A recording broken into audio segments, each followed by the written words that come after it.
And I came across an article, I think it was originally in Haaretz, that I found the article about Dr. Baumgarten's book, which provided a very interesting insight based upon his book. Now there's a typo in the flyer that we had.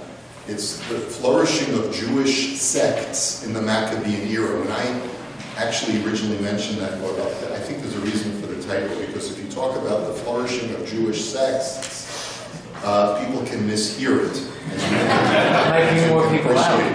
And so I think a lot of people misheard what I was saying, and then they said, oh, this sounds like an interesting drasha. But in any event, but the whole topic was a fascinating topic, because ultimately Dr. Baumgarten was able to trace the growing of the factionalism that takes place in the Second Temple era to a number of both religious and sociological factors that were taking place at that time. And that's really his area of expertise, is to really trace from it as a historian, what are the sociological trends that were taking place in the Jewish community during the Second Temple era.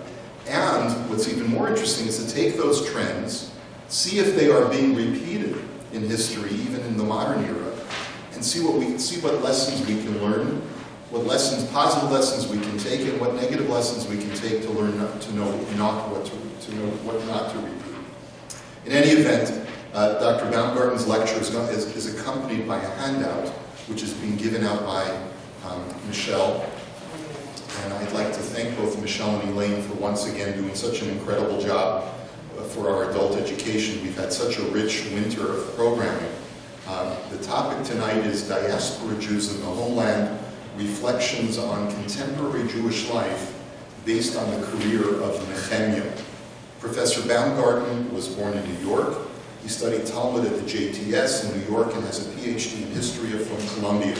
He now resides in Israel, where he is Professor Emeritus in the Department of Jewish History at Bar-Ilan University. And the serendipity is that we were fortunate enough to find out that Dr. Baumgarten has family here, just a little bit south of here. He's here for a family simcha, and that allows us to be able to welcome him this evening. Dr. Baumgarten.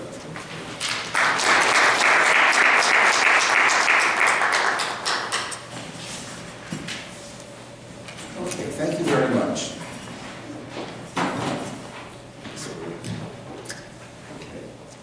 Somebody once called me a stand-up historian. So I find this stand-up pose of standing with the microphone very congenial.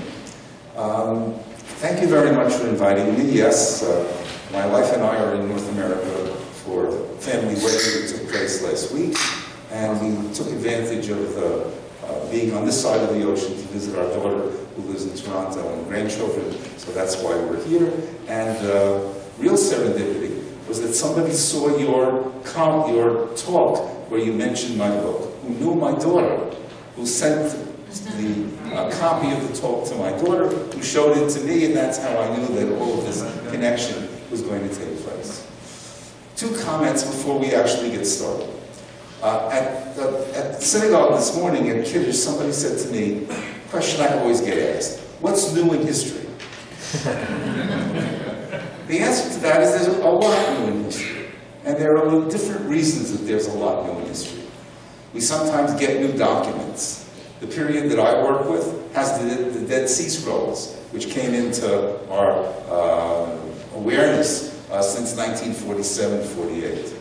They've completely changed what we know about the era of the Second Temple period.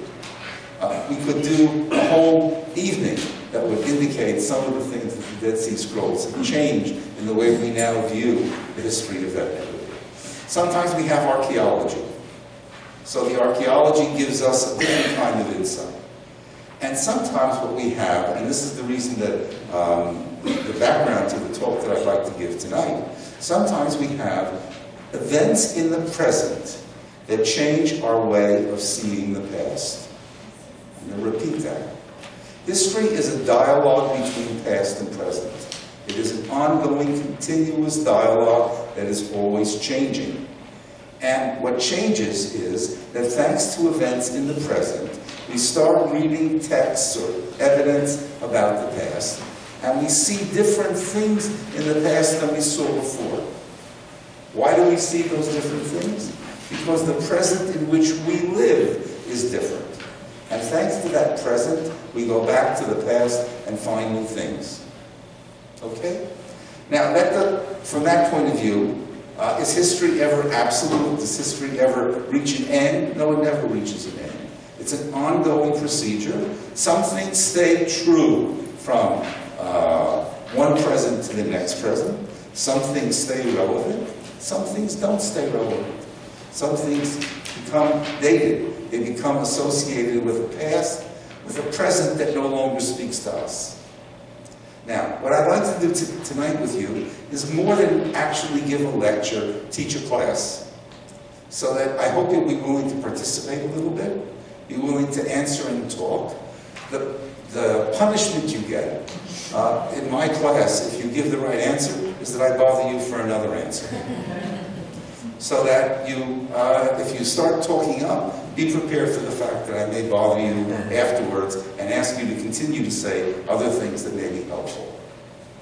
And what I'd like to do is, rather than give a straightforward lecture, I'd like to teach a text. And I want to use this text as a way of a jumping off point for talking about the past, and also for talking about this dialogue between past and present, which is always part of the way that history is done. Okay, so let me introduce Nehemiah. Let me introduce the man for about a minute or two. We're talking about a man who was probably active in the 440s BCE. If he was active in the 440s BCE, that means he was probably born in the 460s, 470s BCE. You have to give him 30, 40 years to grow up and to get a job. That means he was born, let's say, just very roughly, 100 years after the exile of the Judeans to Babylonia. If we talk about the destruction of the first temple in 586, if Nehemiah was active in the 440s, that would mean that he was born someplace about 100 years later. In those 100 years, there had been a major change. The major change was that the Babylonian Empire that had destroyed the first temple had been replaced by the Persian Empire. You all know, I mean, you're supposed to know about Cyrus the Great, who ended the rule of the Babylonian Empire and began the Persian Empire. At that point, the biggest, richest empire that the ancient Mediterranean world had known. This is the empire that, according to the book of Esther, runs from India all the way to Africa, Hoduad Kush. Okay. Now, Nehemiah was a high court Persian official. And we'll talk about that in a minute or two. He was the cupbearer to the king, which means he had personal access to the king all the time. And in fact, the book begins, it's a book of memoirs. The book begins by Nehemiah being present with the king, and he's looking sad and depressed. And the king wonders why his loyal servant is so depressed. And the king says to him, "What's wrong?" And he says, "Well, I'm worried about my brothers in Judea. They're not doing very well." So, to which the king then appoints him as governor of Judea. Okay? And this is an important issue, because Nehemiah is going to run into some trouble. He's going to run into opposition with the things that he does when he comes as governor of Judea. And he has one ultimate winning card in his pocket that he knows that he can play when he needs to play it. And the winning card is, you may complain about me to the king, and presumably they did complain about him to the king, but if you complain about me to the king, I know one thing: the king trusts me. So that I have the king's backing. It may be that he was not able to play that card ultimately successfully, because his career was in two stages. It may be that he was removed at the end of his first period and only came back later. But in the end, the fact that he is a high court Persian official and has the loyalty of the king, and the king is loyal to him, is very important. Okay, now let's begin asking some questions about him. His name is Nehemiah. What does that name tell you about him? What do you know about him? That once you know that his name is Nehemiah. What does the Yah at the end of his name mean? God. That's the name of God. Now, one second. You have a guy who's been born 100 years after the exile, right? Who was living as a high court Persian official, and his name is compounded with the name of the God of the Bible. That says something about him just to begin with. Another thing that says something about him to begin with is he writes his memoirs, the book of Nehemiah that you read, and the book is written pretty much in Hebrew. What language would you expect him to know? You might expect him to know Persian if he's serving the Persian king. You might expect him to know Aramaic, which was then the international language of the ancient world. But this guy can write a book in Hebrew. Did he go to some kind of Hebrew day school in ancient Persia, in which he learned Hebrew sufficiently well in order to be able to write a book in Hebrew? I don't know of the audience that's sitting here, if your children and grandchildren go to the local Jewish schools in Toronto, do you think they can write a book in Hebrew as a result of their education? Excuse me. There are one or two people who were shaking their head yes, but they went to different kinds of schools that virtually no longer exist. Okay? And they went to schools, to some extent, like the one I went to, where we were taught in Hebrew, and absolutely the only language that we spoke or heard or wrote in for half a day was Hebrew. Okay? But those schools are very hard to maintain these days. Okay. Now, so we have a guy who comes as governor with Persian appointment, right? He clearly comes with a background that is at least a little bit counterintuitive. I think what would make much more sense if for someone from that background, assuming the story is completely historical, if his names were like the names of Mordecai and Esther from the book of Esther. Mordecai that's compounded with the name of the Babylonian god Marduk, Esther that's compounded with the name of the Babylonian god Ishtar. Here we have Jews, but their names no longer announce so clearly that they are worshippers of the God of the Bible.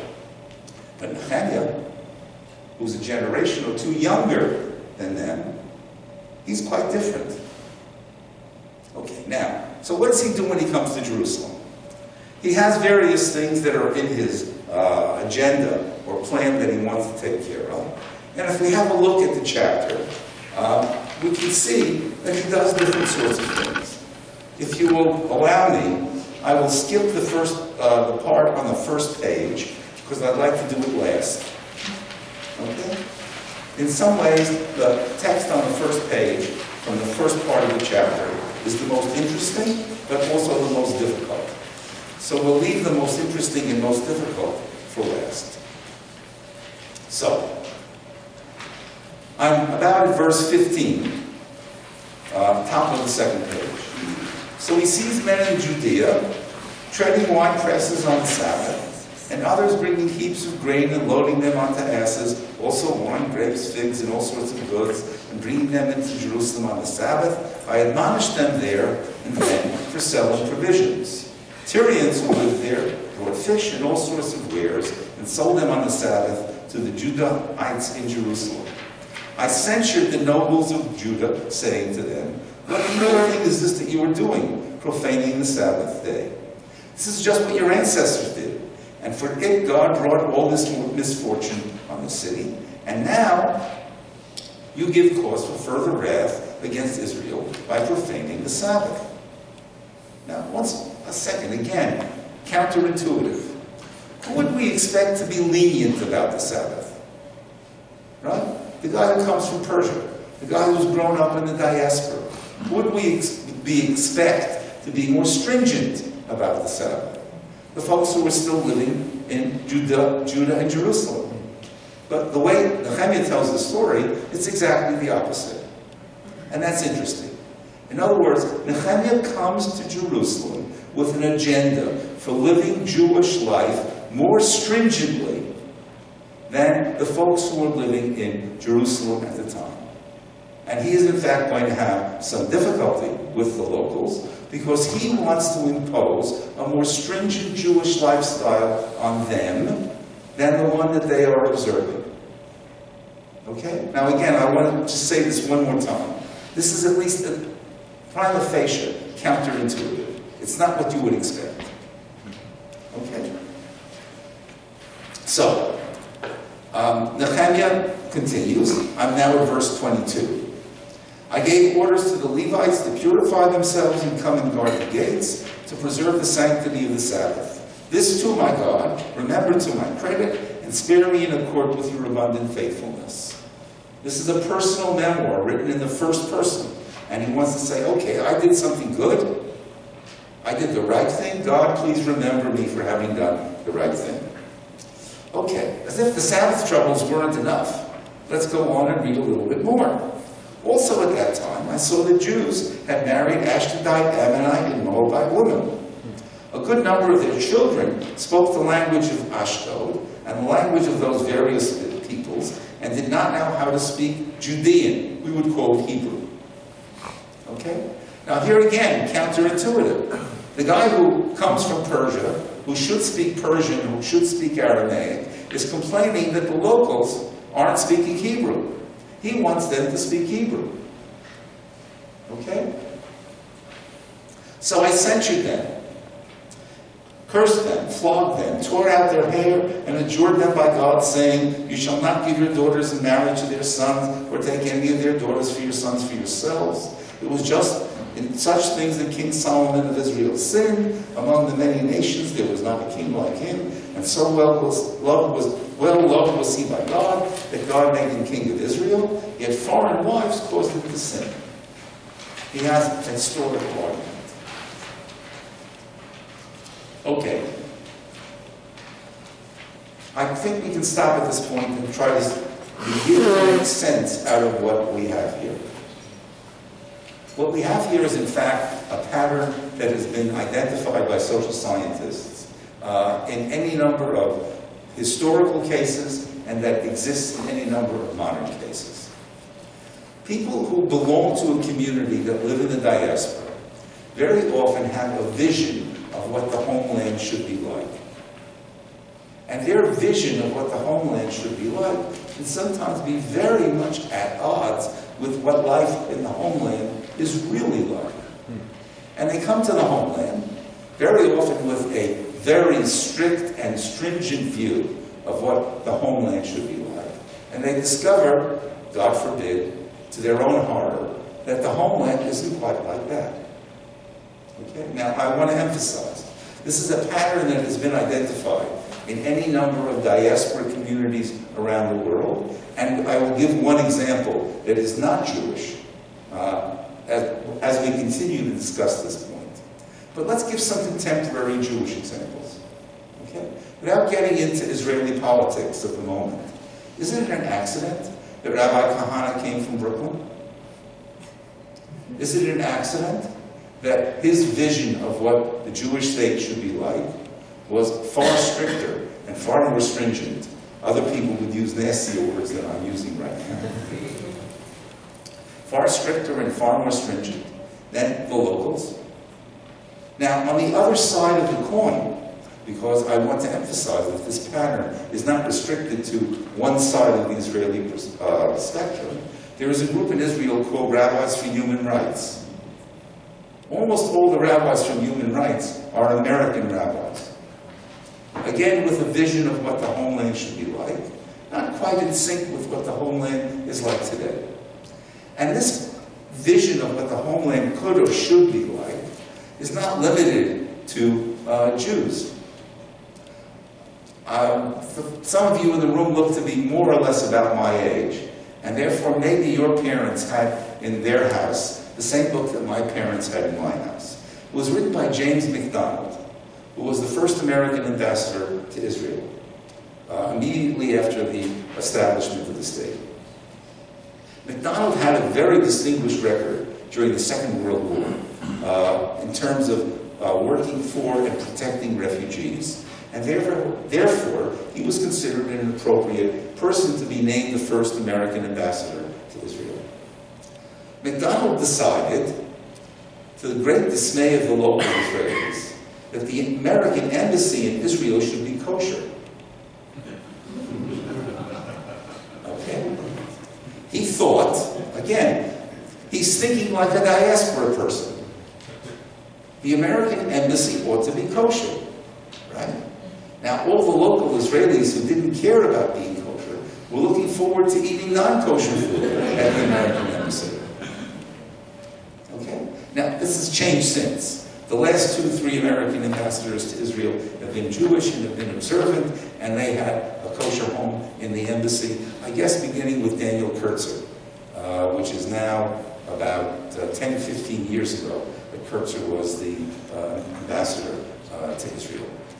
But the Kurtzer and his 2 or 3 immediate successors were all Jewish and were all observant.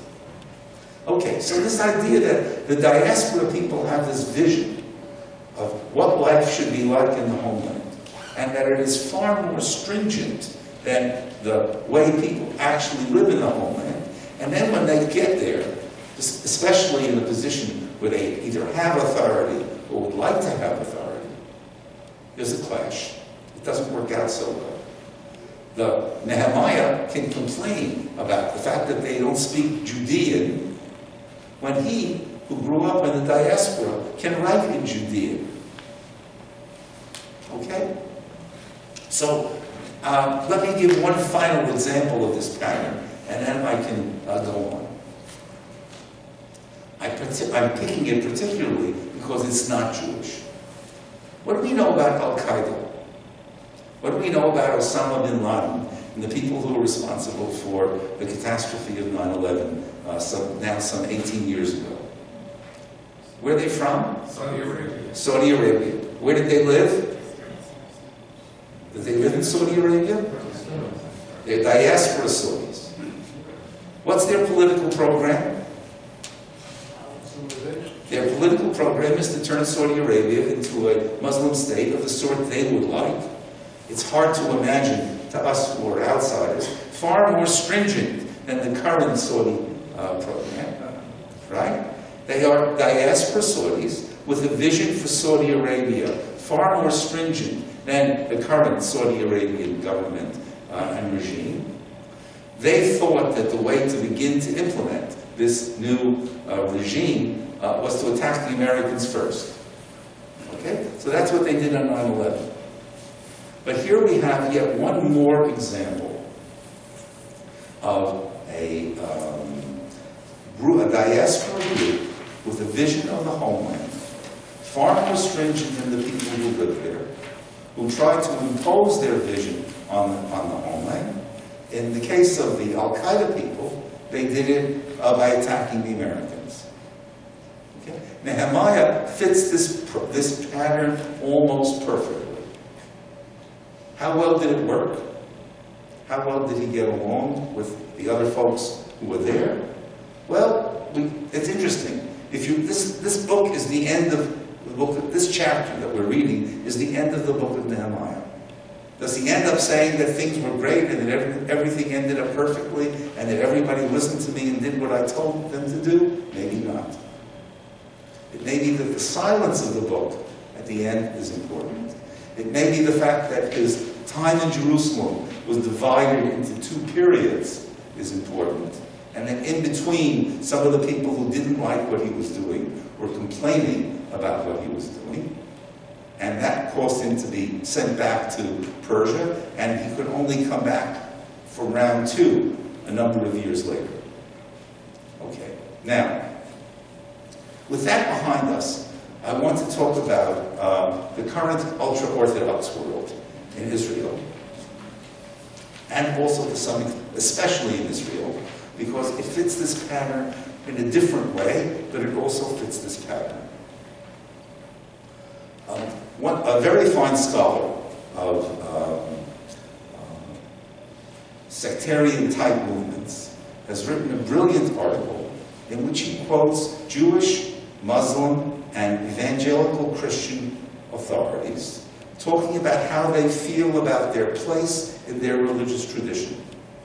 For the Jew, they use almost the exact same words and almost the exact same terms, from Jews to Muslims to evangelical Christians. If you're curious, the man's name is Immanuel Sivan. He is a professor at the Hebrew University, And you can find his article in a book that he wrote in English that's called Strong Religion. Sivan, Strong Religion. Sivan originally published his stuff in Hebrew, and I saw it well before it appeared in English in Hebrew. My daughter is an academic, and she was Sivan's student, and she came home one day and she said, Abba, you have to read this article. So I read it then at the time that it appeared in Hebrew. In any case, the phrase that the ultra-Orthodox use is they talk about being in Golus among the Jews. They are in exile among the Jews in Israel. What does that mean, that they are in exile among the Jews in Israel? Anybody want to try? Do I have to do? Please. But talk up in a big voice, please, so everybody will hear. Oh, don't worry, they'll hear me. Okay. So the idea is that Israel and Yerushalayim had been, during Golus, not really as much a geographical place as sort of a headspace. Okay. And that even though they are physically located in Israel, they still feel like they are not located in that idealized Jerusalem. Absolutely. Idealized They are not Israel, located in that headspace idealized that they were place. expected to be. Perfect. They are in exile among the Jews, and therefore, when they have to decide how to relate to the world around them, how do they relate? What patterns do they follow? The patterns of the exile. In other words, we might say, Poland, wherever. okay, we might say that there's some difference between the Israeli government and the Tsar of Russia. Right? And we might say that you should relate to the Israeli government as Jews somewhat differently than Jews in Russia related to the Tsarist government. We might say that. But they are saying that they are in exile among the Jews, and therefore, excuse me, their patterns of behavior that are appropriate to the feeling of being in exile are the ones they will repeat in their way of dealing with the Israeli government, because they are in exile among the Jews. Now, it's interesting that Sivan has pointed this out as being typical not only of ultra-Orthodox Jews, but also as being typical of Muslim groups who use almost the exact same language, and evangelical Christians in North America who talk about being in exile in a Christian country. And therefore they need to relate to the world around them as if they were in exile. Now, what does it mean that they relate to the world around them as if they were in exile? In the case of ultra-Orthodox Jews in Israel, most of us know what some of the consequences of that are. Okay? The most extreme and the most stringent of these groups will not even accept the government's money. That requires a lot of confidence not to be willing to accept the government's money. Some of the other ones are willing to accept the government's money, but are unwilling to accept the government's legitimacy. We'll take your money, but we won't acknowledge your legitimacy. That's a bit of a version of what someone said about the European Union many years ago. We'll milk the cow dry and then shoot her. Now, but the point is that you have here again this diaspora attitude being repeated, a diaspora dream being repeated, and a diaspora aspiration which is coming into conflict with the reality of life that's lived in the homeland, with all of the complications that follow from that. Okay. Now that we've done the easy part, now that we've done the easy part, let's do the harder part. Let's go back to the beginning of the chapter. No, actually, we shouldn't do that first. Let's look at verse 28. One of the guys with whom Nehemiah did not get along was Sanballat. I will not go into the discussion of who Sanballat was. He was from the north, but his children are well known now from archaeological discoveries, And they had names that ended like Nehemiah's name, with Yah. So whoever Sanballat was, he considers himself a worshiper of the God of the Bible and named his children accordingly. Now, one of the sons of Yoyada, son of the high priest Eliashib, was the son-in-law of Sanballat the Horonite. I drove him away from you. Now let's look at this a little bit more carefully before we go to the beginning of the chapter. Who should control who's in and who's out? Who should be in charge of who's in and who's out? This again is a little counterintuitive. Shouldn't the high priest be the one who controls who's in and who's out? Are you with me? Okay, now, if the high priest if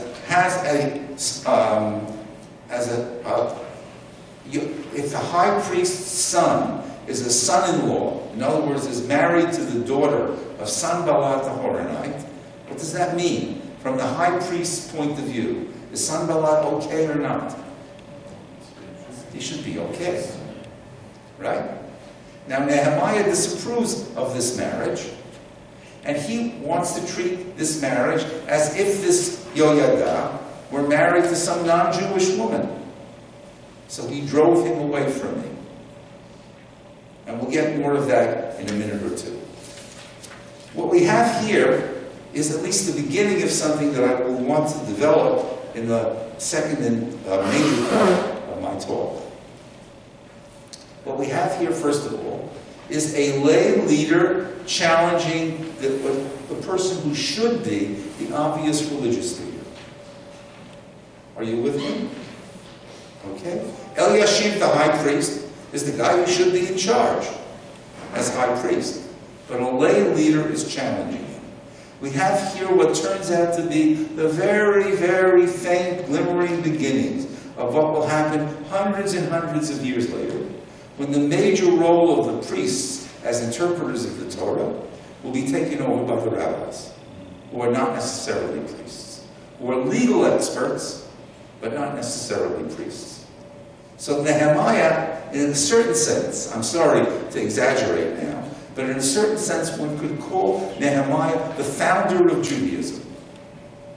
Or at least the founder of what Judaism will eventually turn out to be, in which all the old texts that we have emphasize over and over again that it is the priests who interpret the Torah. And that role of the priests in interpreting the Torah will be taken over by lay, religious, legal experts. Okay. But that's just the beginning. Let's go back to the beginning of the text. Dr. Baumgarten, what's the role of the Kohen Gadol in the absence of a temple? What is the, well, okay, absolutely. To a certain extent, the fact that the priests will lose their stature once there is no temple, it makes a certain amount of sense. But we also know from inscriptions in the Galilee that there were groups of priests that continued to maintain their tradition of being priests. We know at least a little bit about the fact that priests and rabbis in the world of the Mishnah and the Talmud did not always get along so perfectly and congenially. Therefore, the issue of a lay professional legal leadership taking over from a priestly leadership is not something that's straightforwardly simple. I'm saying in Nehemiah's lifetime, there's also no temple, right? In Nehemiah's lifetime, there is certainly a temple. But there may have been a structure there. What? There may have been a structure there at that time. It was Ezra predates Nehemiah. Well, okay. I don't want to get into this mess about Ezra and Nehemiah and who comes first and who did what. Ezra appears in the book of Nehemiah. That's confusing. Let's leave that aside for the moment. But there was certainly a temple. The people who came back from the Babylonian exile built a temple. Okay, now, I'm sorry. Since we've talked about it, let me say two sentences about it. The temple that the people who came back from the Babylonian exile built was almost certainly smaller than this room.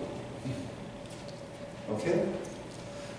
If you want to talk in symbolic terms, if God had forgiven the sins of the people for which the first temple had been destroyed, The fact that a new temple was built was a sign that this, in some way or other, the sins had been forgiven. On the other hand, the fact that the temple that had been rebuilt, sorry to talk in slightly flip contemporary terms, wasn't even worth half a star on a contemporary tourist map. Who would want to see it? Yeah. It was a very small and very unimportant structure. Okay? It's only Herod, a few hundred years later, who was going to build one of the most magnificent temples in the entire Roman Empire. The one that you see the model of when you go to visit the Israel Museum in Jerusalem. Okay? So to a certain extent one can say that the fact that there's a new temple means that the sins have been forgiven. But the fact that the temple is such a nondescript building, you could at least use it to argue that maybe the sins have not been completely forgiven. And for what it's worth, I don't want to do this at too great length because it is a digression. Josephus puts a speech into Herod's mouth when he proposes rebuilding the temple, what he calls his reconstruction. This is quite a reconstruction job. Okay? The speech Josephus puts into Herod's mouth is one in which he says, our ancestors, by the way, Herod was the son of converts, but he still can say, our ancestors built a very small temple, and they were unable to build one of the right, proper size, and now, thanks to my connections with the Romans, I can fulfill what our ancestors were unable to do. Now, again, I'm digressing, and now digressing on digression, and I'll stop and come back to my topic. I have no idea whether or not Herod actually gave this speech, whether Josephus made it up and put it into his mouth. I have no idea whether or not this speech is genuine. But at least this speech expresses an attitude. So there is a temple, and the temple, there was great rejoicing, at least according to the ancient sources, when this temple was rebuilt. It was very important for them to do something that for us is no longer quite meaningful, namely to resume offering sacrifices on a regular basis. Because in the ancient world, with no sacrifices meant that you were an atheist. If you didn't offer a sacrifice, you were an atheist. So they could resume offering sacrifices, and the people in charge of the temple, namely the high priest, is also effectively the political leader. Because of his status as high priest, he is also effectively the political leader. Okay. Now, let's start again with the first chapter, at the beginning of the chapter, excuse me. At that time, they read to the people from the book of Moses, and it was found written that no Ammonite or Moabite might ever enter the congregation of God, since they did not meet Israel with bread and water, and hired Balaam against them to curse them, but our God turned the curse into a blessing. This is direct citation from the Chumash, from the Torah, from the Pentateuch. When they heard the teaching, they separated all the alien admixture from Israel.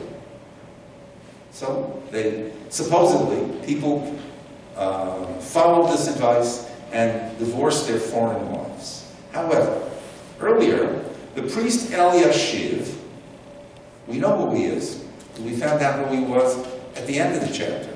He's the high priest.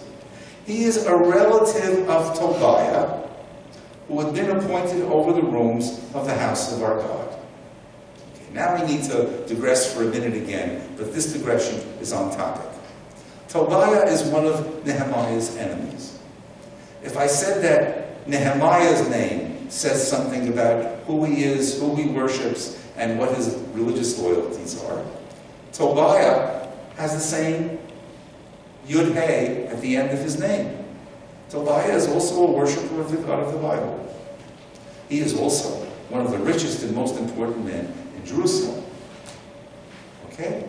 He's one of the local, I don't know, aristocrats, plutocrats, call them whatever you want. But he's a very important fellow. Now, he is a relative of Eliashiv, and as we said earlier, if Eliashiv is the high priest, and he is a relative of Tobiah. By Eliashiv's standards, is Tobiah okay? I think the answer is yes. The problem is that for Nehemiah, he's not so okay. Why? And how will Nehemiah express the fact that he's not so okay? This Tobiah had been appointed over the rooms in the house of our God, and had assigned to him a large room where they used to store the meal offerings, the frankincense, the equipment, the tithes of grain, wine, and oil, the dues of the Levites, singers and gatekeepers, and the gifts for the priests. Now, why did this terrible thing happen? During all this time, I was not in Jerusalem. For in the 32nd year of Artaxerxes of Babylon, I went to the king, and only after a while did I ask leave of the king to return. All this terrible stuff took place between Nehemiah's 2 terms as governor. So far, so good. When I arrived in Jerusalem, I learned of the outrage perpetrated by Eliashib on behalf of Tobiah in assigning him a room in the courts of the house of God. Now, here's where we have to digress for a minute. There were no safety deposit boxes in the ancient world. What did you do in the ancient world if you had some precious objects, particularly if you had silver objects that were at least potentially valuable, that you could sell them if you needed them, if you were in economic trouble? The ancient temples served as effectively the safety deposit boxes of antiquity. The idea being, I'm sorry again to be a little casual, they had 24-hour supervision. Right? And temple robbing was considered generally to be a bad thing. Okay. So the temple in Jerusalem was no different than many other ancient temples in that it served as a place where people deposited valuables for safekeeping, with the idea that if perhaps they were in economic trouble and needed cash at some point in the future, they could then take those valuables out and sell them. We have a very interesting story in the book of 2 Maccabees, which I will just relate very briefly, about how the Seleucid king sent a representative to Jerusalem because he heard there was a lot of money in the temple. And he's told, yes, it's true there's money in the temple treasury, and there are valuables in the temple treasury, but these are all deposited by widows and orphans and by other people who are using it as what we would call a safety deposit box. Now, Tobiah is interesting because since he is probably one of the absolutely richest men in Jerusalem, he has his own room in the temple. Okay? So Tobiah has a room. Why does he have a room? Because he has so much gold, silver, and other precious things that he needs to keep in the temple that he needs a room of his own. And because he has good connections with the high priest to whom he's related, he is assigned a room of his own. All right? Now Nehemiah is very disturbed by that. So Tobiah has a large room for his gold, silver, and other things, where they used to store the meal offerings, the frankincense, etc., etc. And when he comes back to Jerusalem for round 2, when I arrived in Jerusalem, I learned of the outrage perpetrated by Eliashib on behalf of Tobiah in assigning him a room in the courts of the house of God. I was greatly displeased and had all the household gear of Tobiah thrown out of the room. Okay, now, what's wrong with Tobiah? Isn't he a perfectly decent, legitimate worshiper of the same God that Nehemiah is the worshiper of? Are you with me? Is there any reason why his stuff doesn't belong in the temple? Is there any reason why, especially if the high priest is related to him and has given him a room, he's not entitled to store his stuff in the temple? Okay. So what does Nehemiah do? I gave orders to purify the rooms and had the equipment of the house of God and the meal offering and the frankincense put back. Why does the room have to be purified? In what way has Tobiah's stuff polluted the room that it now needs to be purified. Somebody want to try that? Yes? He describes what it used to be there. So Right. presumably it was not just any room, it was a very specific room. Okay, it was a very specific room, but there's something more than that that's going on. Yes?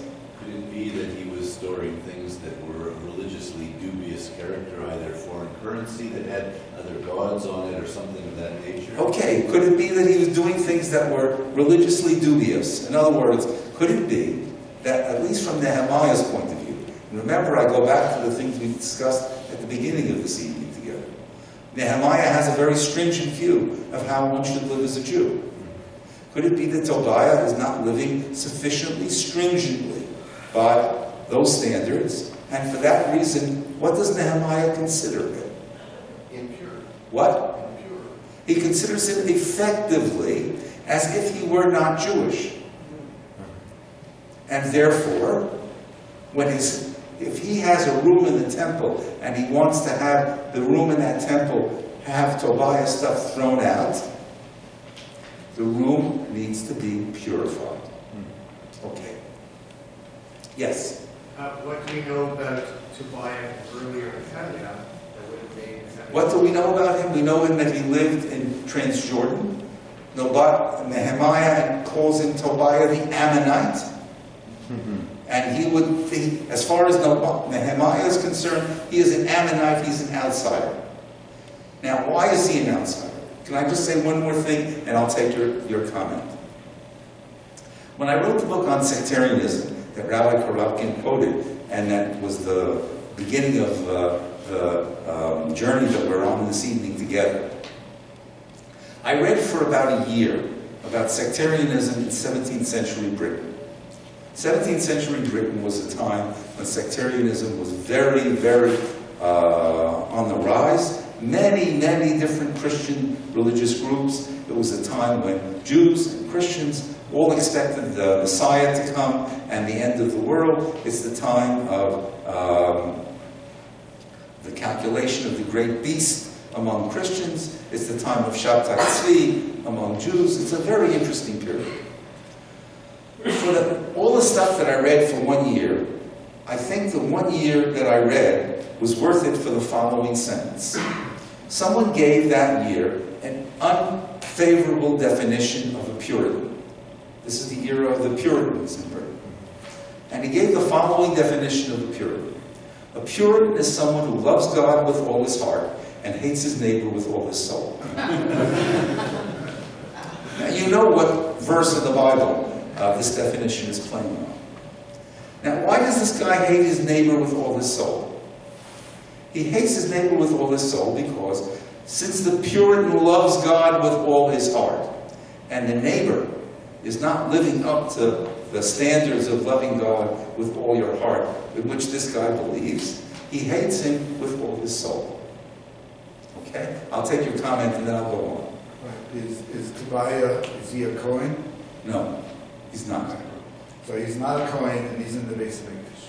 But he had, one second, lots of folks who were not priests, widows and orphans, deposited their stuff in the temple. As I said, it served as a kind of treasury or safety deposit box for all sorts of people. How are they allowed to go in? How are they allowed to go in? I don't know. But it's there. Okay, but What's different about Tobiah is that he is so rich and has so much stuff that his stuff is not in the general depository, but his stuff is in a room of his own. is it also possible he was living there? I mean, No, he wouldn't be living there. But that's what his base Tobiah, maybe, you know, in a little sense. Wait one second. What I want to argue is this. When you love God with all your heart and hate your neighbor with all your soul, that begins to have social consequences. In other words, I will just tell one anecdote and then go on. When I was first working on this, I was interviewed by a reporter for one of the Israeli newspapers who told me the following. He said, my husband and I go to a specific synagogue where there are people of all kinds of different points of view and perspectives. There are people with whom my husband disagrees politically and religiously. and he will not let me invite them to our house because he disagrees with them so strenuously. Those are social consequences. In other words, if there are people with whom you disagree, that even though nominally you are in the same synagogue and you ought to be friends and you ought to be welcome guests at each other's houses, my husband, she said, will not let me invite these people to our house because he disagrees with them so strenuously. In fact, what's happening, I will now talk in slightly more formal academic terms, is that what Nehemiah is doing and what the Puritans were doing is they are creating a new category of alien. I need to explain this, but I hope it will be clear. There are the so-called real aliens, the outsiders. But then there are the insiders who aren't behaving properly by your standards. And you are translating the categories by which you would have treated the so-called real aliens and now beginning to apply them to the new category of aliens. And when you have groups being formed that are creating these new category of aliens, that is the beginning of what I call sectarianism.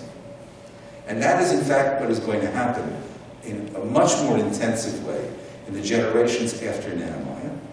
That is what is going to happen in the Second Temple period after the Maccabees, about which I wrote in my book. And that, to a large extent, is what is happening in the contemporary state of Israel, with different religious groups creating a new category of alien. Now, what I propose to you, I'm going to finish with this. I think it's getting to be about the right time. What I propose to you is a social scientific theory of a new category of alien.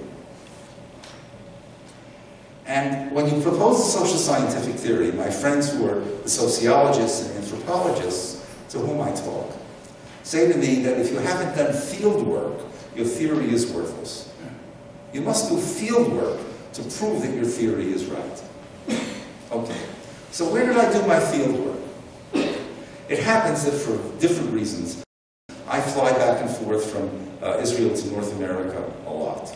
I used to fly even more. I fly even less today. So I've been on El Al flights now for the past 30 years regularly. And I do my field work on the El Al flights. So I will tell you now, just to finish, 3 anecdotes from my field work. Anecdote number 1. On El Al, you can order 6 different versions of special kosher food. Now, every once in a while, the airline screws up. Someone who ordered special kosher A gets special kosher C or D. And what happens when they get special kosher C or D? I saw that this happened once. Of course, they won't touch it. They won't eat it. They are unwilling to eat the food of that other person. And one of the most extreme ways in which you define yourself and who you are, and in which you create those whom you consider to be aliens, is when you don't eat their food. This is an almost universal thing. It's not just a matter of kosher supervision that we associate with the Jewish world. It's almost universal. So I saw a guy who ordered special kosher, I don't know what, and got the wrong one. What did he do? He drank the water and he ate the apple. Because the water he could drink, and the apple, which was unprocessed food, he was able to eat. Okay, anecdote number 1. Anecdote number 2. Anecdote number 2 is what happens when the ultra-Orthodox folks on the plane organize prayer services. And the issue is, who do they walk up and down the aisles to get folks to join their prayer services. And since I'm sitting and wearing this terrible knitted cloth skull cap, the question is, do they ask me to join them? Based on innumerable flights, I can tell you. If they need me for a minyan, for the quorum, they will ask me. But if they don't ask me. I don't count. Okay? Anecdote number 3, and with this I'll finish, is in the years I was flying all the time, I got to know the woman who ran the LO station at JFK. Her name was Clarice. She was this big, tall, black woman who came from the Bahamas or one of the islands in the Caribbean. Clearly not Jewish. And because, as my wife will tell you, I have this bad habit of coming early for flights, Clarice and I sat and chatted a lot. And when we chatted, she asked me what I did for a living, and I told her that I was a historian and studying Jewish sectarianism in antiquity. And she said, well, let me tell you a story. The story she told me was the following. She, of course, knew very quickly and learned very quickly that there were men who asked to be reseated so that they wouldn't be sitting next to women. But then she said that was easy. What was difficult was a guy who was a member of one Hasidic group asked what was the identity of the fellow who he was sitting next to who belonged to a different Hasidic group. And he would not sit next to someone who belonged to a different Hasidic group. To that extent, you have the creation of a new category of alien.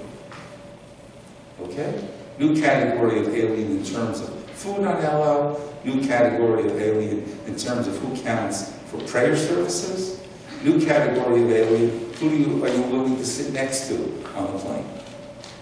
Okay.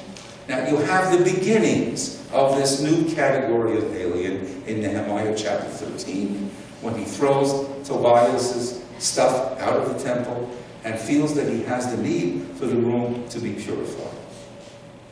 Okay.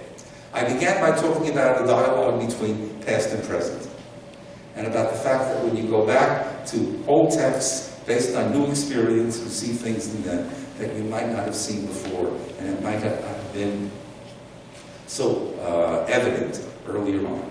I hope that what I presented to you this evening is one example of how that process can work, and how history is continuously being created, recreated, regenerated, and rewritten in response to new experiences and new historical circumstances.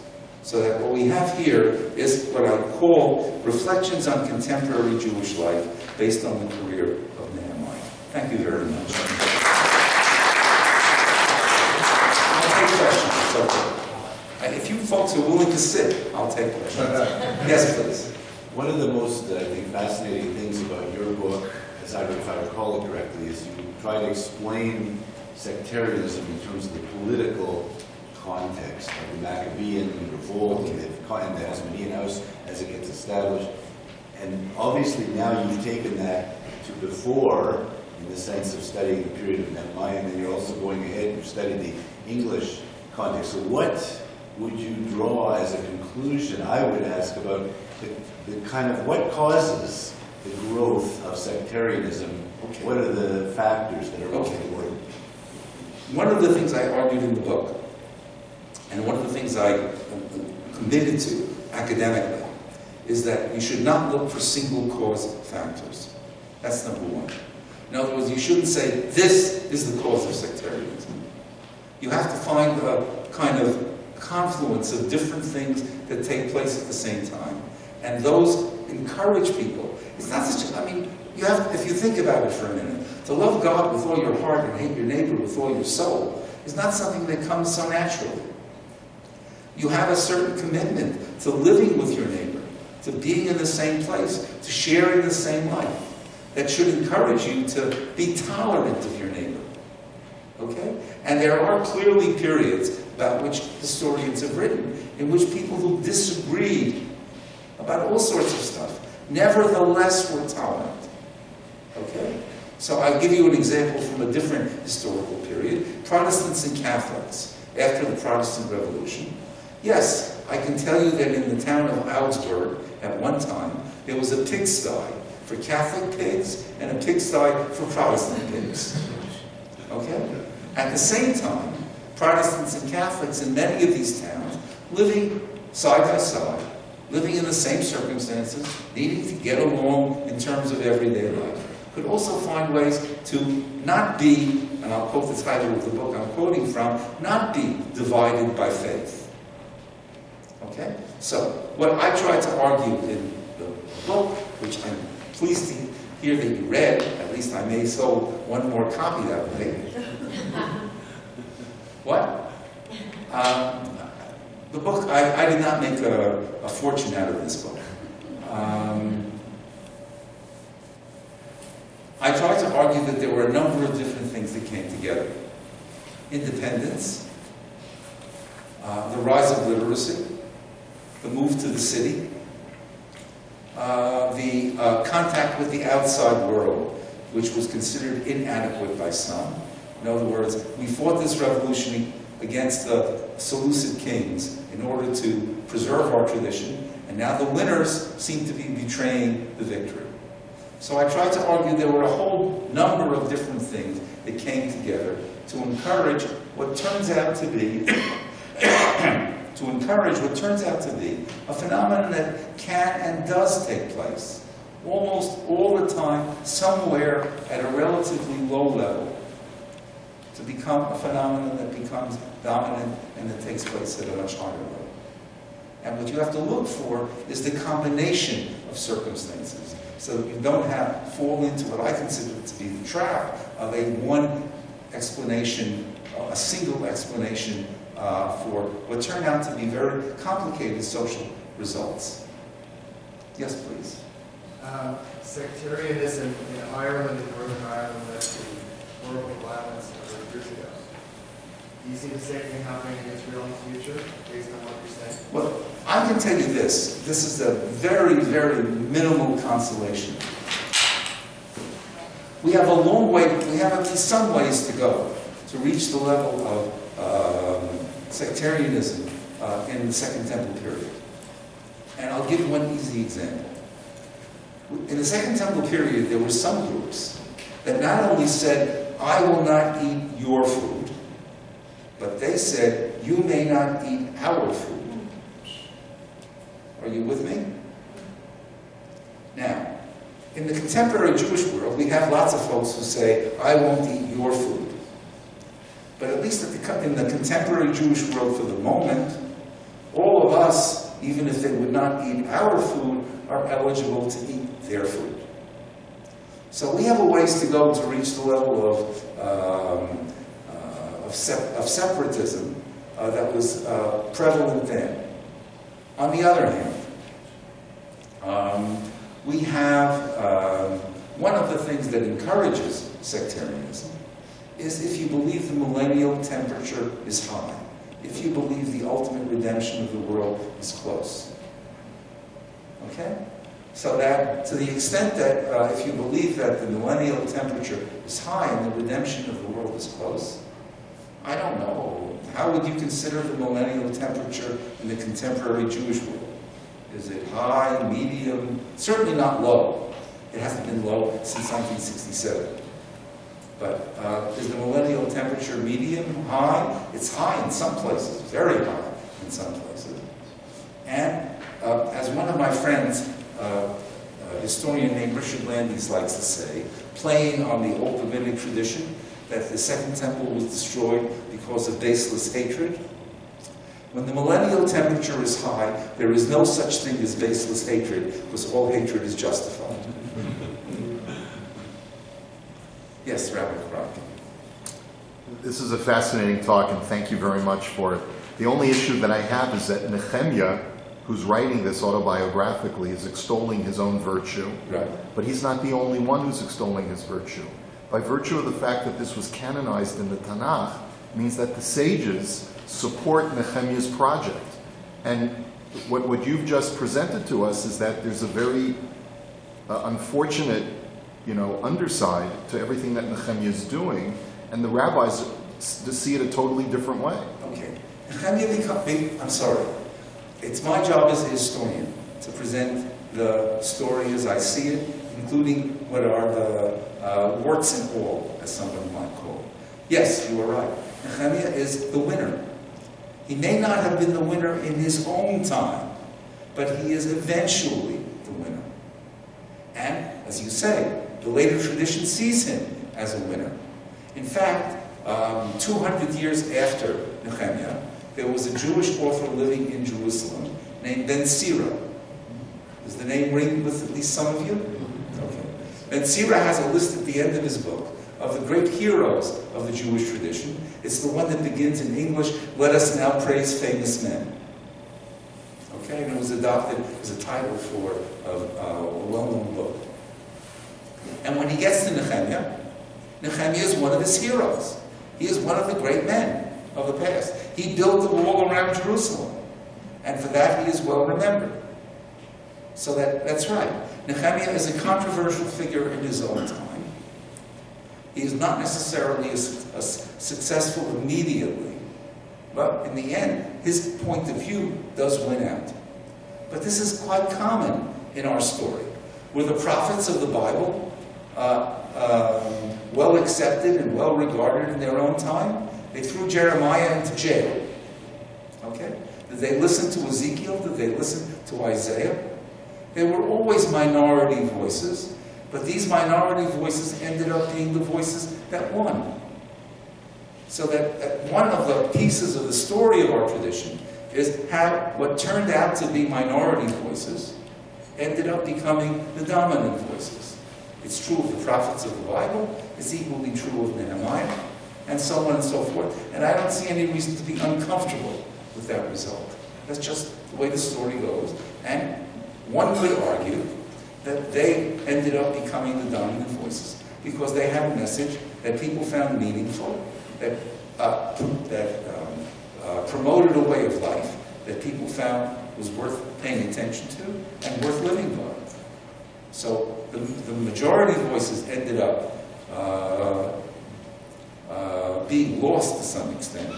We actually have to work. I mean, I am suggesting to you that maybe here and there Nehemiah had to serve 2 terms because he was not reappointed because of opposition. Can I find a text from Nehemiah's time that denounces Nehemiah? Not really. It's a guess. But still, part of the story of our tradition is that I think the most telling Jewish story that tells what turns out to be the most basic and fundamental message of the Jewish tradition is the one that is not in the Bible. It is Abraham smashing his father's idols. We are always smashing the idols of the world around us. And it is that smashing of the idols of the world around us that is the minority tradition that comes to dominate. I'm getting philosophical, that's not good. Yes, please. Nehemiah and Book of Ezra as well, both have a similar theme in the sense of being extremely critical of the locals. Yes. Whether the locals are some Babylonians who came back or whether they were people that were left there after the exile. And those people are criticized basically for spiritual deterioration, as opposed to, as you say, the Babylonian exile, or the Babylonian exile of Persian infrastructure where the Jews appear to have been integrated to some degree into a alien society, but basically their sense of religion develops and becomes stronger during that period of time, and when they come back, they obviously are disappointed with what they find. So my question is this: why do you think the people who are left there deteriorated so much as opposed to that exilic type society? Okay. I'm not sure that the word deteriorated is right. Okay, deteriorated. Okay. I would probably prefer to say that if I talked earlier about the fact that the Bible makes it very clear that the point of view of the prophets was a minority and that most of the people didn't live that way, the folks who are continuing to live in Jerusalem are the ones that are still living that way that was opposed by the prophets. It's not an accident that Nehemiah and Ezra can quote the prophets and say, we are loyal to the criticism of the prophets. We want to live up to their standards. If I had chosen a different text to teach tonight, I would have chosen chapter 9 of Ezra. Why would I have chosen chapter 9 of Ezra? Ezra sees that the people are sinning by his standards. And he says, listen, we were punished by God for our sins. And now God has pardoned us for at least some of our sins, allowed us to come back, allowed us to rebuild the temple. And what are we doing?